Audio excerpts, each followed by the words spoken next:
喵喵不想上学。妈妈问他不想上学你能干什么？喵喵说我去烤地瓜。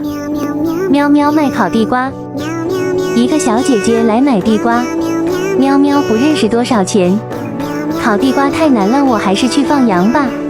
喵喵来到了草原上，小羊到处乱跑，喵喵追丢了几只。老爷爷问丢了几只呀？喵喵巴扯着手指头。